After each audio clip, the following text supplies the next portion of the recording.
¿Cómo le va? Es tiempo de revisar los números, las historias que encontramos siempre detrás de cada uno de ellos. Estamos en Impacto Económico solo por Telesur. Hoy hablaremos de Bolivia y desde allí les estaremos contando que registra un aumento en las inversiones extranjeras. También hablaremos de Venezuela, que ha rechazado el bloqueo criminal impuesto por el gobierno de Estados Unidos. Tendremos detalles hoy en Contexto. Y el líder de la oposición laborista, Jeremy Corbyn, está proponiendo una moción de censura contra Boris Johnson para evitar un Brexit duro. Le contaremos más adelante. Acompáñanos.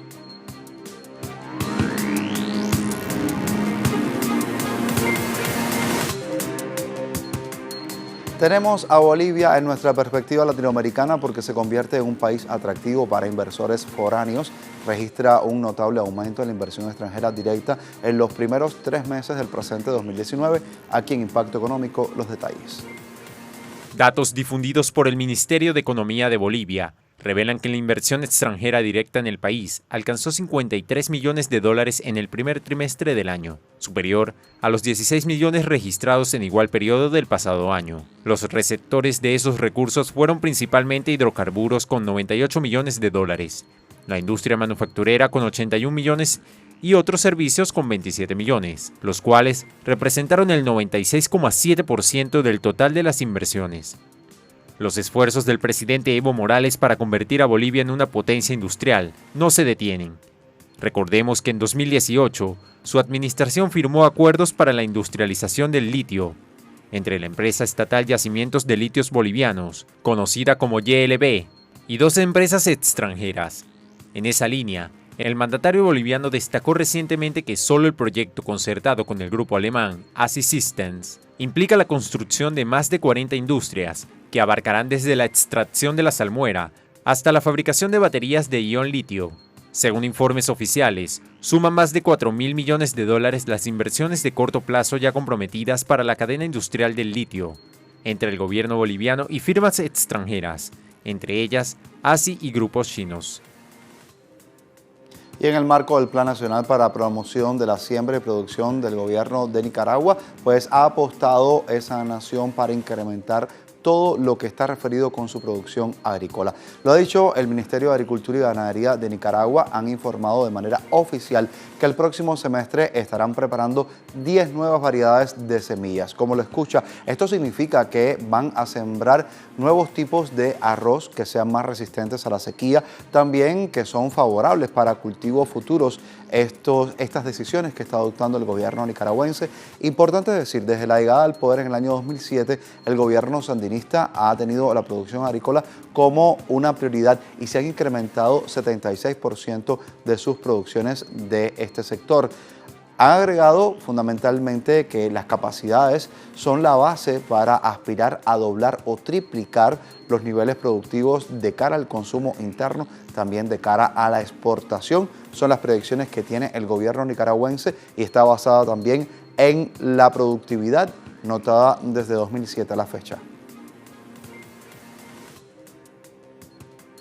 Y en el 6º mes de este año, Colombia registró un déficit comercial. Le contamos cómo ha sido. Hay datos oficiales difundidos por el Departamento Nacional de Estadísticas. Revelan que el déficit comercial de Colombia aumentó un 6,3% en junio frente a igual mes del año anterior.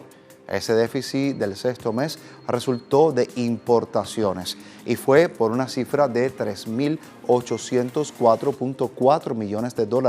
En torno a las exportaciones también hay que decir que hubo $3.043.5 millones en referencia en datos respaldados. Son cifras que se dan a conocer y que respaldan también las deudas que se ciernen sobre el ritmo de recuperación de la economía colombiana en momentos en que el Banco Central del país redujo sus proyecciones de expansión del PIB, el Producto Interno Bruto, y lo ha hecho de un 3% para el presente año.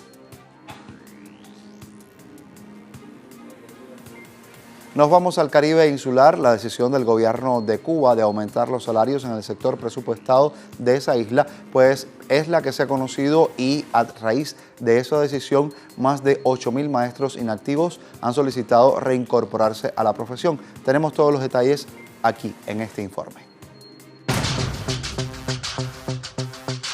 Más de 8.000 maestros cubanos solicitaron volver a impartir clases luego de que el gobierno del presidente Miguel Díaz-Canel anunciara un aumento salarial para el sector presupuestado a partir de julio pasado. Así lo confirmó la ministra de Educación, Enaelsa Velázquez Coviela. Asimismo, dijo que con los nuevos docentes incorporados se podrá comenzar el curso escolar 2019-2020 con una cobertura de 95%, sin recurrir a otras alternativas. Añadió que más de 10.700 instituciones educacionales en Cuba abrirán sus puertas el próximo 2 de septiembre, en tanto se estima que más de 1.700.000 estudiantes de los centros adscritos al Ministerio de Educación se incorporen a las aulas. Al cierre de 2018, el salario medio de los educadores en la isla a nivel nacional era 777, de acuerdo con los datos de la Oficina Nacional de Estadística Cubana. Con el aumento salarial de este 2019, los maestros, entre los sectores más priorizados en la medida, tendrían una remuneración superior a los 1.000 pesos, pues el salario medio mensual en el área presupuestada llegaría a 1.067 pesos. En cuanto a los docentes universitarios, el presidente cubano Miguel Díaz-Canel Bermúdez explicó que los profesores titulares percibirán más de 1.700 pesos, los profesores auxiliares más de 1.600 pesos, los profesores asistentes 1.500 y los profesores instructores por encima de los 1.400 pesos. Vamos más al norte. Medidas proteccionistas de Donald Trump inciden en los tipos de interés de la economía de México. El portal web de Russia Today trae en su titular esta realidad. Dice así: Banco Central de México recorta en 25 puntos base la tasa de interés por primera vez desde el año 2014. Así lo tenemos, lo traemos a su pantalla en este momento, y con este recorte de la tasa de interés pues ha pasado de 8.25% a 8%, y así Banxico señala riesgos en la amenaza de la imposición de aranceles por parte de Estados Unidos. Es el escalamiento que se está dando en las medidas proteccionistas a nivel global principal responsable, y precisamente por ello los precios de los energéticos revierten su tendencia y un entorno que se ha dado en la debilidad de las finanzas públicas. La reducción de la tasa de interés justifica, según esta entidad bancaria, que obedece a la política monetaria y que debe responder con prudencia si por razones o por muy diversas razones que puedan suceder se elevara de manera considerable la incertidumbre que enfrenta la economía mexicana. Momento de hacer una pausa en nuestro impacto económico. Al volver estaremos hablando de Venezuela y el constante asedio a que es sometido el país por parte de la administración de los Estados Unidos. Le contamos en contexto, acompáñanos.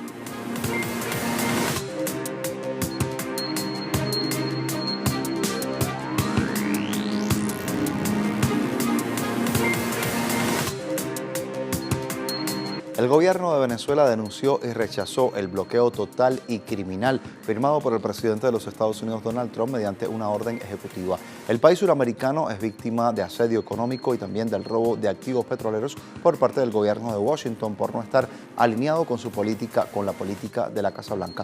Vamos a ver de qué se tratan estas medidas coercitivas.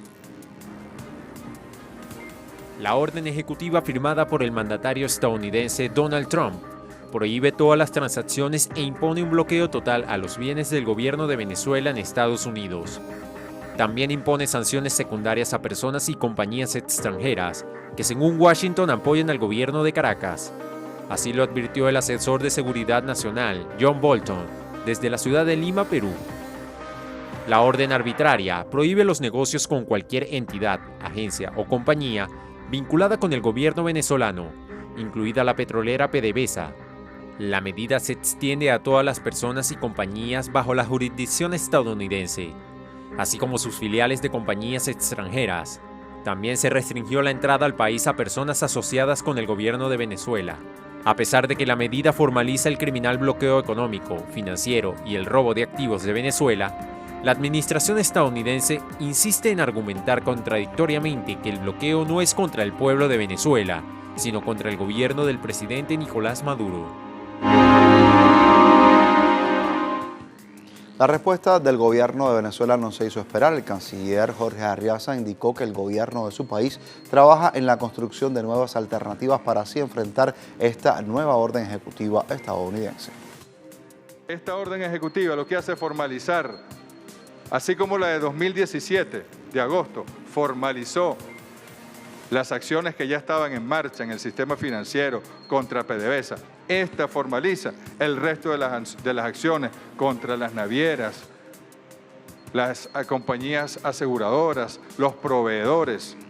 Lo que hace es formalizarlo y nosotros ya hemos venido construyendo una arquitectura alternativa para poder bypassear y burlar estas acciones de los Estados Unidos. En tanto, el embajador de Venezuela ante la Organización de Naciones Unidas, Samuel Moncada, condenaba las nuevas medidas estadounidenses que recrudecen el bloqueo económico contra el pueblo venezolano. Enfatizaba así, es contra el pueblo de Venezuela. El funcionario informaba que fue redactada una carta dirigida al secretario general de la ONU y los miembros del Consejo de Seguridad, denunciando así los intentos de intervención militar de Estados Unidos a través de todo un bloqueo naval contra el país caribeño. Todos los bienes de Venezuela van a ser congelados y toda persona que comercie con Venezuela sin el permiso de Estados Unidos va a ser condenado. Esto es lo que se llaman medidas coercitivas secundarias. Es no nada más que atacan a los venezolanos, al pueblo venezolano, creando una hambruna o intentando crear una hambruna, sino que aplican medidas a todos los países y ciudadanos del mundo simplemente porque comercian con Venezuela. Es decir, Estados Unidos es un reino mundial que gobierna al mundo sin importar las Naciones Unidas. Aquí lo dijeron incluso en el Consejo de Seguridad, un delegado de los Estados Unidos dijo que la ley internacional y las decisiones del Consejo de Seguridad no eran referencia para los Estados Unidos, para sus decisiones políticas, porque ellos tenían sus propios intereses y su propia visión del mundo.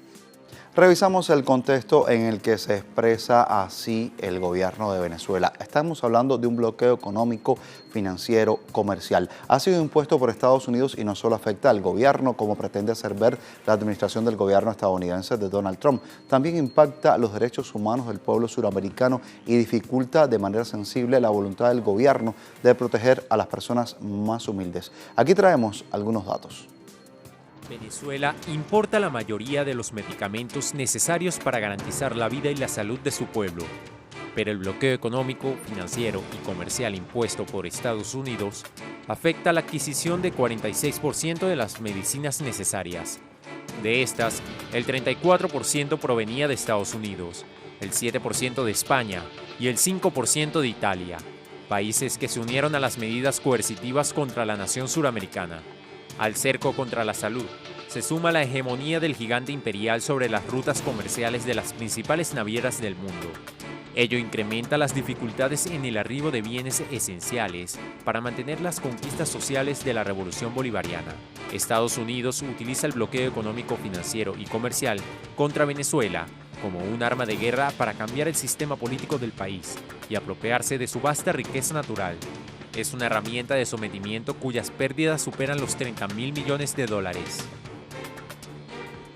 Hemos visto las amenazas, las reacciones, la respuesta, pero también hay acciones que emite el pueblo de Venezuela. Lo hacen con su firma contra el bloqueo impuesto por el gobierno de Estados Unidos. Son cientos de venezolanos. Han hecho filas desde las últimas jornadas. Sucede en Caracas, también en diferentes plazas de todo el país. Son rúbricas que serán enviadas al secretario general de Naciones Unidas y muestran el rechazo de todo un pueblo al bloqueo que lleva adelante Donald Trump en contra de esta nación suramericana. Importante, tengamos en cuenta que estas acciones de Washington intensifican una campaña de presión económica, también diplomática, destinada a destruir al presidente actual elegido por el pueblo, Nicolás Maduro Moros. También esta campaña está encaminada a acabar con la revolución bolivariana. El pueblo, con su firma, está mostrando cuál es su voluntad. También lo han dicho entre nuestras cámaras. Con estas firmas que hoy estamos recolectando, que cada persona, cada ciudadano de esta patria, con sentido de pertenencia, con el compromiso del nacionalismo en sus venas, llevando y manteniendo siempre el legado de nuestro comandante Hugo Chávez y en compañía, acompañando a nuestro hermano mayor, el señor presidente Nicolás Maduro, cada uno da fe, da con su corazón, completamente la fe de que estamos de acuerdo con todo el proceso que se ha llevado hasta estos momentos. Una miserableza contra este pueblo. Realmente era necesario que el gobierno de mi presidente tomara acciones más fuertes contra estos señores que lo que quieren es realmente acabar con la revolución. Hoy damos inicio a la recolección de firmas de nuestro pueblo en contra de las medidas agresivas del imperio norteamericano. Esperamos tener éxito en esta recolección porque ya todo nuestro pueblo está sufriendo en carne propia estos bloqueos económicos. Llega el momento de hacer una pausa en nuestro impacto económico, pero al volver hablaremos de Brexit y fundamentalmente de ese Brexit que se quiere mostrar por parte de la oposición, que no esté de acuerdo con una salida así abrupta de ese divorcio. Le contaremos al volver, acompáñanos.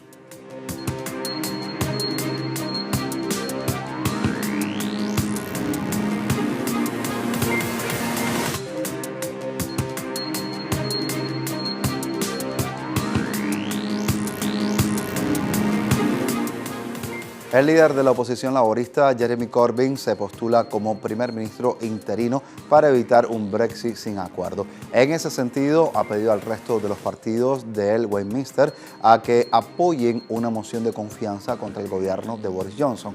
Le contamos los detalles a continuación. Jeremy Corbyn, líder del Partido Laborista, ha decidido finalmente a dar un paso adelante, proponiéndose a sí mismo como líder del Frente Anti-Brexit, que maniobra para evitar que el Reino Unido abandone la Unión Europea sin un acuerdo el próximo 31 de octubre. El dirigente laborista reclama el apoyo del resto de los partidos de oposición y de los conservadores rebeldes en su estrategia de derribar al primer ministro, Boris Johnson, por la vía de una moción de censura y pasar a encabezar un gobierno provisional. Con la promesa de pedir una prórroga a Bruselas, convocar elecciones generales y hacer campaña a favor de un segundo referéndum sobre Europa. Pondremos una moción de desconfianza contra este gobierno para intentar no detener ningún acuerdo. El primer ministro parece desesperado por sacar a Reino Unido de la Unión Europea el 31 de octubre sin un acuerdo. Los problemas son enormes en la medicina alimentaria, industria laboral e inversión, pero también parece estar alineándose con Donald Trump. Asimismo, la primera ministra de Escocia, Nicola Sturgeon, rechaza un Brexit sin acuerdo. En esa línea, es partidaria realizar elecciones generales o un segundo referéndum de la Unión Europea, para que las personas puedan cambiar su perspectiva. Bueno, mira, el Partido Nacional Escocés ha dejado en claro todo el tiempo que trabajaremos con cualquiera en Westminster para tratar de detener el Brexit y evitar la catástrofe de un Brexit sin acuerdo. Creo que lo mejor, en un contexto de Westminster, sería realizar elecciones generales o un segundo referéndum de la Unión Europea para dar a la gente la oportunidad de cambiar su perspectiva. El Producto Interno Bruto del Reino Unido cayó un 0,2% en el segundo trimestre a pocos meses del Brexit, anunció recientemente la Oficina de Estadísticas Nacionales, que señala una perturbación en la gestión de los stocks de las empresas ante la salida de la Unión Europea. Y China anunció que tiene que tomar las medidas necesarias o contramedidas en respuesta al anuncio de Estados Unidos de imponer nuevos aranceles adicionales del 10% a 300.000 millones de dólares estadounidenses de importaciones provenientes de China. Lo manifestó un funcionario de la Comisión de Aranceles Aduaneros del Consejo del Estado de ahí del gigante asiático y ha dicho igualmente que Estados Unidos violó de una forma muy seria el consenso que fuera alcanzado entre los dos jefes de Estado que sucedía, recordemos, en Argentina y en Osaka, Japón también. Sin embargo, la Oficina del Representante de Comercio de los Estados Unidos ha afirmado durante esta semana que decidió retrasar la imposición de los aranceles hacia algunas de las mercancías, las importaciones chinas que estaban planteadas desde el 1 de septiembre hasta el 15 de diciembre y todo ello debido a la salud, a la seguridad nacional, quiere decir, y también a otros factores. ante este anuncio, expertos señalan que la verdadera razón es que la administración de Donald Trump se encuentra bajo una gran presión por parte de las empresas nacionales. Importante ver el contexto de lo que se ha dicho sobre el tema. Hace ya 2 meses, pequeñas y grandes empresas de los Estados Unidos se reunían, lo hacían en Washington, y desde allí dieron 7 días de testimonio en los cuales afirmaban que los movimientos que hizo Trump serían desastrosos para ellos, para los consumidores de Estados Unidos, incluso para todos los consumidores a nivel internacional.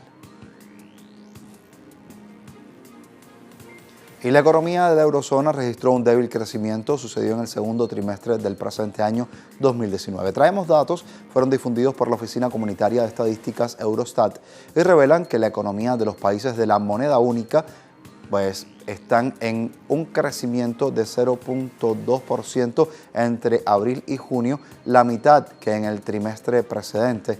La baja pues corresponde a la guerra comercial que se ha dado por parte de Estados Unidos contra China y también, hay que decirlo, por las incertidumbres que se han dado en torno al Brexit, un tema también muy local de los europeos. En tanto, el conjunto de la Unión Europea y el PIB se incrementó. Fue la cifra exacta de 0.2%, también ha sido inferior al 0.5% del trimestre previo, así que los datos están mostrando mucho de lo que acontece en esta eurozona y el crecimiento económico que va en vez de hacia arriba, hacia números en negativos.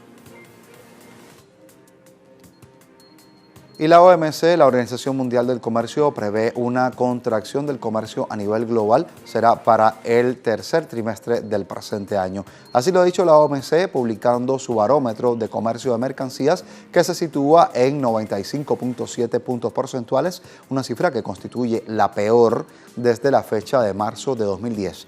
Las lecturas de este índice por encima del 100 sugieren un crecimiento superior a la tendencia, mientras que las inferiores indican un crecimiento lógicamente inferior. En este sentido, los 6 subindicadores con los que se calcula este barómetro muestran también contracción, siendo de manera especial en la baja el del tráfico aéreo de las mercancías. Ha dado un registro de 91.4 puntos porcentuales y el de la evolución del sector de la electrónica que se estuvo registrando en 90.7 puntos porcentuales. La organización señala que esta baja tiene pues sus causas en las tensiones que conducen a mayores barreras comerciales como las que hemos visto recientemente.